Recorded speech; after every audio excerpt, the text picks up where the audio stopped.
bonjour. Moi, je m'appelle Marcus Finaré, je suis stagiaire à l'IFR depuis le 7 juillet. Je suis à la direction de Luce Morin et j'ai été référent de stage. Du coup, je ferai des démonstrations sur les plans.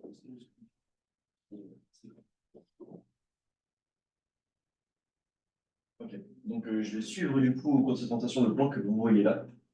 Et donc, du coup, je vais commencer avec des petits rappels théoriques qui sont nécessaires pour bien comprendre ce sur quoi je travaille.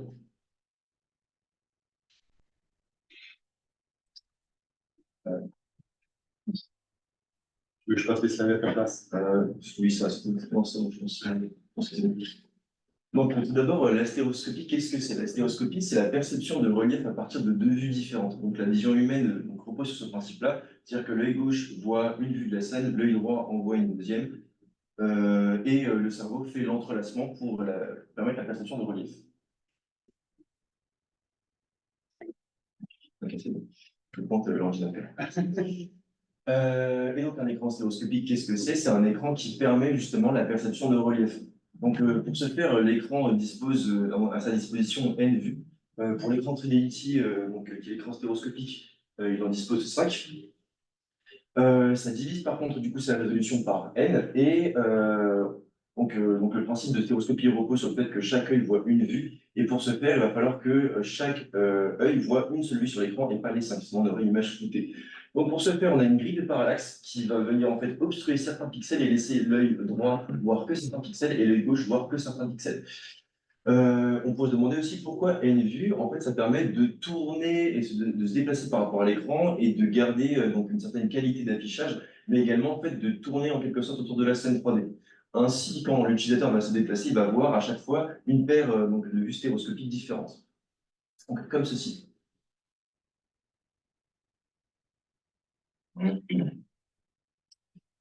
Ensuite, donc, parlons repère caméra et paramètres. Alors, donc, pour remonter des scènes 3D et pour manipuler les images qui ont été filmées et calculer d'autres points de vue, on a besoin d'exprimer des coordonnées du monde réel dans un repère caméra et dans un repère image. Donc, tout d'abord, le repère caméra nous permet d'exprimer un point qui se trouve dans le repère monde dans le repère caméra avec XC, YC, ZC qui sont X, Y, Z dans le repère caméra. Donc, c'est ce que je craignais. Ça pas correctement. Peut-être que je peux les écrire au tableau si c'est plus pratique. Je regarde si je peux faire quelque chose rapidement. Au pire, je vais les dire. Ah oui, je vais avoir du mal. Je vais dire à l'oral, c'est bon. Ouais.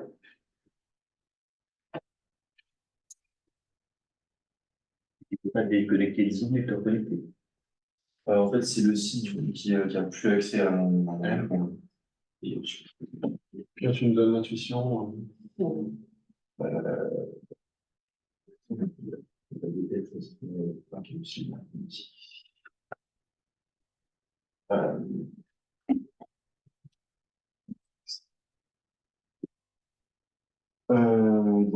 Je dirais que ce qu'il faut comprendre, c'est qu'en fait, on a une matrice extrinsèque, qui est donc la matrice qui ne s'affiche pas bien ici, mais qui est ici, en fait, qui permet de passer du repère caméra au repère monde.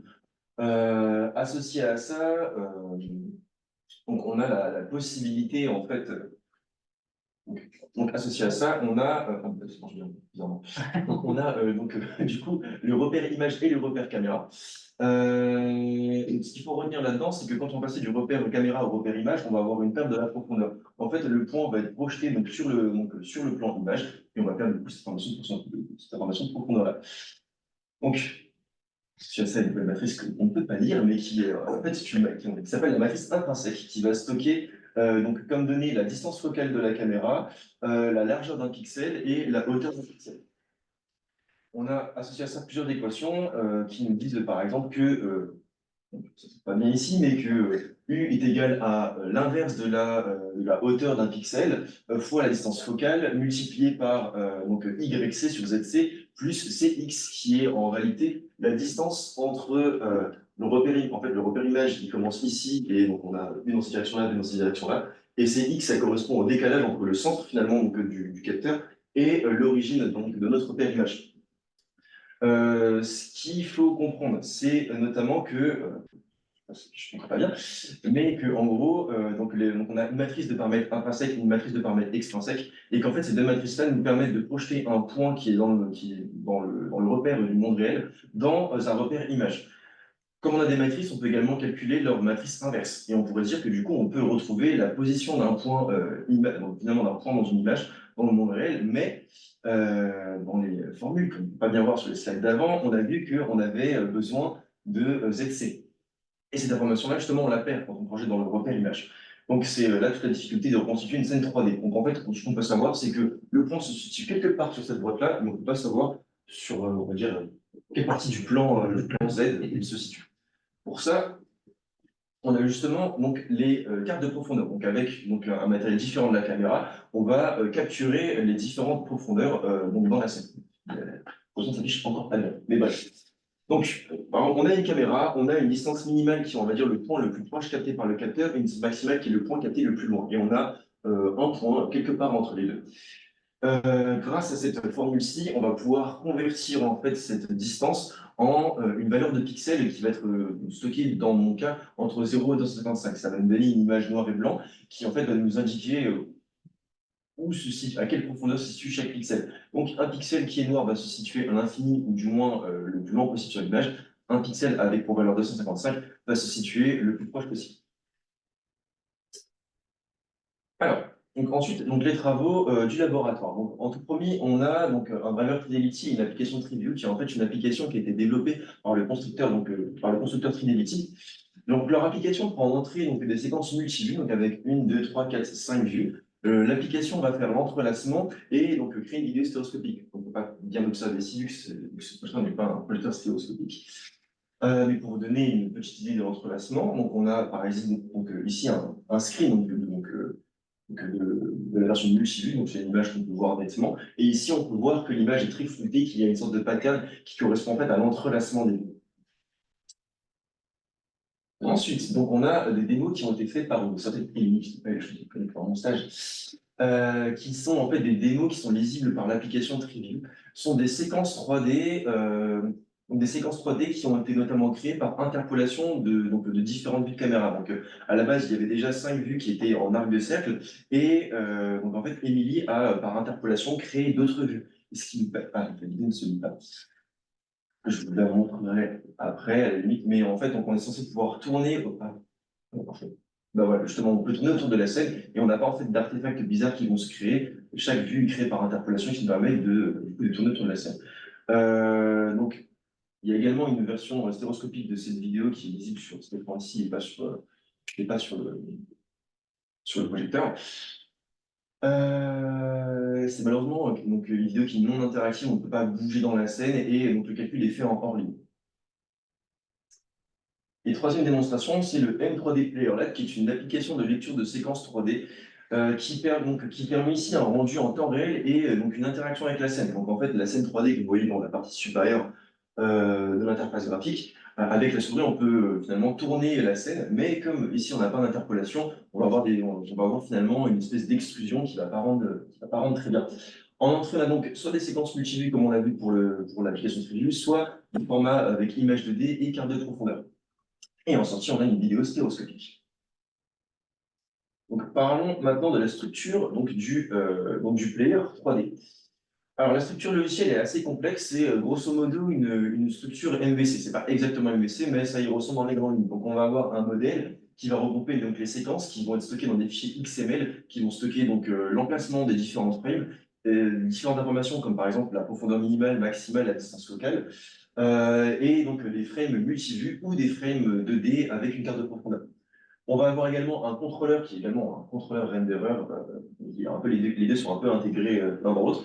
Donc avec un contrôleur qui va faire le lien entre l'utilisateur et les séquences, donc va permettre de charger les séquences, va également informer donc, le renderer quand est-ce qu'il faut lancer le rendu et le mettre à jour si jamais on tourne dans la vue 3D. Et on va avoir la vue qui va s'occuper d'afficher le rendu qui a été fait par OpenGL et également d'interagir avec ces derniers en modifiant des paramètres comme la distance d'affichage, la distance à laquelle se situe l'utilisateur ou encore l'effet de profondeur. Et on va avoir enfin la partie rendering qui va s'occuper donc des shaders, de les compiler, de les exécuter, et également du pipeline de rendering. Justement, ce pipeline de rendering, donc son but, lui, c'est de générer un maillage extrudé sur lequel l'image est plaquée. Donc, tout d'abord, on va avoir des fragments shader et des vertex shader en OpenGL qui vont être compilés par la partie shader pour créer un OpenGL shader programme. Ce programme-là, il va être passé à la première étape du rendering, et le rendering va pour chaque frame récupérer une image couleur, une image avec une carte de profondeur, et va appliquer les shaders dessus. Ça va nous permettre de créer un maillage extrudé sur lequel on va pouvoir finalement plaquer la texture. Dans la deuxième partie du rendering, on va avoir des caméras virtuelles qui vont être disposées devant la scène 3D qui a été recréée et qui va pouvoir du coup générer les N vues, donc dans notre cas, donc, les 5 vues nécessaires à l'entrelacement. Ensuite, on va avoir des filtres qui vont être un filtre pour chaque vue qui va être appliqué sur chacune des vues. L'entrelacement va être fait, on va à la fin obtenir une frame stéréoscopique. Et frame après frame, on obtient du coup une vidéo stéréoscopique. Donc, mon travail, c'était donc plus concrètement en fait, de mettre à jour les librairies, les API et notamment la version Java. Donc, à la base, on avait donc un player qui tournait sur Java 7 32 bits, en réalité sous Windows 7, qui était stocké sur un ancien HDD. Il fallait placer des points DLL quelque part dans des dossiers pour que le lien se fasse correctement. C'est assez terrible dans tout ça. Et il y avait quelques bugs sur les formats, images plus carte de profondeur, qui faisaient qu'on devait éteindre le player et le relancer pour pouvoir les lire correctement. Donc, mon travail, c'était de passer sous Java 21 pour permettre une version long-term support qui permet du coup de tenir une version de Java qui est facilement trouvable et qui sera facilement supportée sur le long terme. D'utiliser la dernière version de GeoGL parce que la version de GeoGL était une version un peu inconnue, je ne sais pas trop de quelle c'était. Le code est stocké sur un dépôt Git, donc plus de risque de le perdre. Et les séquences sont stockées sur le serveur du labo. Donc pareil, plus de risque de le perdre si jamais le HDD est perdu. J'ai également utilisé Gradle pour créer des wrappers d'installation qui permettent en fait d'installer le player, l'exécuter et de le compiler, peu importe qu'on soit sur Linux ou sous Windows. Et donc là, on n'a plus de coordonner la personne des dossiers. Tout ce qu'on a à faire, c'est la mettre à libérer au bon endroit, lancer la commande Gradle app.build et app.run et tout se lance correctement. Et bien sûr, les bugs liés au format ont été corrigés, même si un nouveau bug est apparu. Mais j'en reviendrai un petit peu plus tard. Donc, dans l'état actuel des choses, du coup, on a une application qui fonctionne sous Java, on a une application qui fonctionne avec la dernière librairie de GeoGL, Gradle avec des wrappers qui permettent en fait de lancer l'application. À noter qu'il n'est pas nécessaire d'avoir Gradle installé sur la machine pour pouvoir le lancer. Il suffit juste d'avoir les scripts, en fait, d'avoir juste les sources pour build le projet, le lancer. Et les bugs, du coup, ont été résolus. Pour le futur, ce qui serait sympa, c'est donc du coup d'avoir le nouveau bug qui est apparu de résolu, qui est en fait un bug qui ne permet pas d'avoir une version en plein écran. Lorsque on lance le plein écran, la JVM crash. C'est pas cool. Donc, ce serait sympa d'avoir également d'avoir la génération de point de vue temps réel, celle qui avait implémenté, enfin, la génération de point de vue qui avait fait Emily, mais en temps réel, implémentée dans le player. Je vais vous montrer après, mais quand on tourne, du coup, on a une explosion qui ne va pas super bien. Ce serait également une bonne chose d'avoir plus de séquences, des séquences un peu plus récentes avec des cartes de profondeur de meilleure qualité et un peu plus récentes. Également, la prise en charge de nouveaux formats comme le CodeMap et également une nouvelle interface utilisateur qui serait un peu plus, comment dire, un peu plus sympa un peu plus joli, un peu plus sympa pour des gens qui voudraient essayer la démonstration. Alors, sur un plan personnel, j'ai eu pas mal de difficultés pendant ce stage-là, notamment la prise en main du code d'une autre personne. Le code est en réalité plutôt bien structuré, mais comme ce n'est pas moi qui l'ai fait, c'est un peu compliqué en fait de le prendre en main de prime abord. Euh, Également, la prise en main des API OpenGL et GeoGL peut être assez compliquée quand on ne connaît pas du tout ces librairies-là. Et très honnêtement, je ne saurais pas encore dire qu'est-ce que fait exactement chaque ligne de code en OpenGL. Il a fallu pour ça que je me forme complètement sur l'API. Et enfin, il a fallu que j'apprenne à diriger mes efforts, parce que très souvent, j'avais des problèmes dans mon code. Il y a notamment la classe render qui fait 2000 lignes de long, et je me disais, si je réécrivais toute la classe pour mieux y comprendre, et c'était clairement pas une bonne chose à faire, parce que je n'avais pas le temps de le faire. Donc, ça m'a justement appris à être autonome et à gérer mes efforts, et ça m'a également appris en fait à me documenter correctement et à effectuer mes recherches de manière efficace.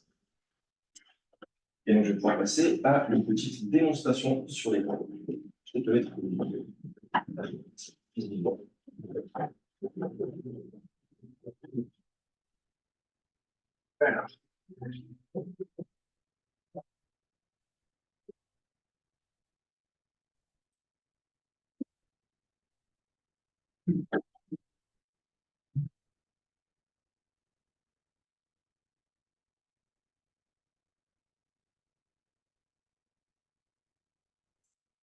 C'est le 3D Player. Donc là, donc on a une scène faite entièrement sur OpenGL et il n'y a pas d'effet 3D, ce qui est normal vu qu'on n'a pas sélectionné l'effet 3D. Alors, là, normalement, alors ceux qui sont au fond vont avoir du mal à observer quelque chose, mais ceux au premier rang, enfin, qui ont pouvoir observer que le cul, des fois, a l'air un peu de sortir de l'image. Donc, on a un moyen, alors, pas interagir directement avec celle-ci, donc du coup, je vais vous montrer avec notre séquence. Donc, avec le menu file, on peut accéder à d'autres séquences qui sont stockées dans un dossier de l'application. Et on a accès, justement, du coup, à du coup, donc, une séquence, la séquence Brain Transfer, et on peut interagir avec. C'est-à-dire que là, si je tourne, bah, du coup, je peux tourner la scène. Mais comme je vous le disais, comme c'est pas, comment dire, l'interpolation de vue, eh bien, on a cette exclusion qui ne rend pas très bien si on se met à tourner vraiment sur le côté. Autre point intéressant du player, on peut également voir la carte de profondeur jouée en direct. Également, et on peut également afficher le maillage. Si je tourne comme ceci, donc voilà, on peut voir en fait le maillage qui est fait par OpenGL et on peut également augmenter sa résolution ou au contraire la diminuer.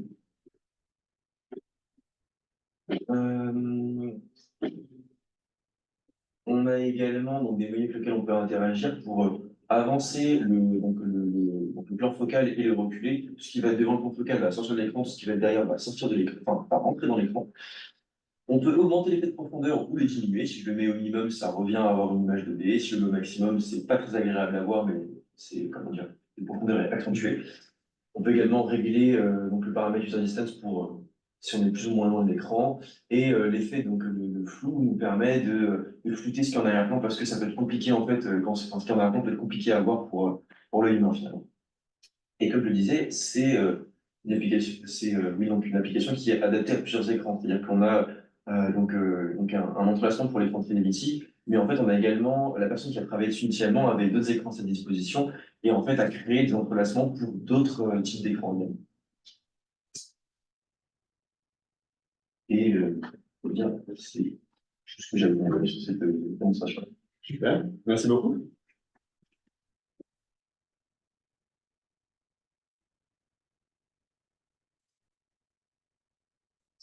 Ce logiciel, là, 3D Playwright, c'est open source, c'est qui fait, comment ça marche? Alors, c'est Gaël Souliman qui a développé le player. Si je dis pas de bêtises, enfin, je sais pas s'il travaillait à l'INRIA ou s'il travaillait ici, mais qu'il était à la base à l'INRIA. Il me semble que c'est open source. Il n'y a pas de portion de code qui sont propriétaires. Je pense que c'est indiqué dans les en-têtes des fichiers. Qu'il a une licence particulière. Et c'est du code numérique. D'accord, mais de point de vue fonctionnel, c'est un truc là, il pourra avoir un lien et on pourrait le télécharger et aller jouer avec. Je sais pas. Nous, on avait demandé à l'équipe Umbriga si on pouvait l'avoir, ils étaient d'accord. Mais après, est-ce qu'on peut faire ce qu'on veut avec complètement? Ok. Ouais. Je sais pas, il y a d'autres personnes qui ont développé des choses dessus, qui étaient dans le laboratoire. Il y avait un stage il y a quelques années, je crois, pour justement développer l'entrelacement pour l'écran. Donc, c'est-à-dire que si on veut développer plus de choses dessus, a priori. Dans l'équipe, il n'y a pas de souci. Ok. Open. On peut nous rejoindre en droit. D'autres questions? Ouais. Et là, en fait, tu veux que en fait, l'écran ça fonctionne avec 5 lignes. Et si par exemple tu as moins de 5 lignes, donc c'est le lecteur en fait, qui va interpoler les lignes. Si je vais montrer, non, il ne crée pas les de pas. Alors, ça dépend dans quel cas. Il y a un format, je vais peut-être montrer ça, c'est intéressant, qui en fait est un format où on lui donne les 5 vues et il fait l'entrelacement. Mais si on donne que 4 vues, bah, le rendu il va pas être bon du tout si on utilise ce format-là. On va avoir une image floue, ça va pas être correct. Mais si on lui donne la carte de profondeur et l'image, là, c'est lui qui va créer les 5 vues et les entrelacer après. Il y a juste un format qui est le format multi-view qui permet de lire des séquences où en fait on donne directement les 5 vues. Et pareil, là, je pense qu'à ce moment-là, il ne va pas faire le maillage et l'exclusion, il va juste entrelacer et les afficher. C'est vrai que sans le mode paniquant. Oui, c'est vrai. Mais même, c'est la grille, parce que là, j'invite tout le monde, à ceux qui n'ont pas vu l'écran de près, d'aller voir de près, vu que comme ça marche avec de la parallaxe, à cette distance, on voit pas du tout les faire. Même là, nous, En nous, fait, les avant, c'est pas évident. On voit un tout petit peu. En réalité, moi, je pense que de chaque côté là, mais tout à l'heure, il était un peu décevant, c'est que alors, sur la machine Windows, ça marche bien, mais sur Unix, ça comment dire, les effets un peu moins impressionnants, bizarrement. C'est un peu flou, je trouve. pour le driver. Merci beaucoup.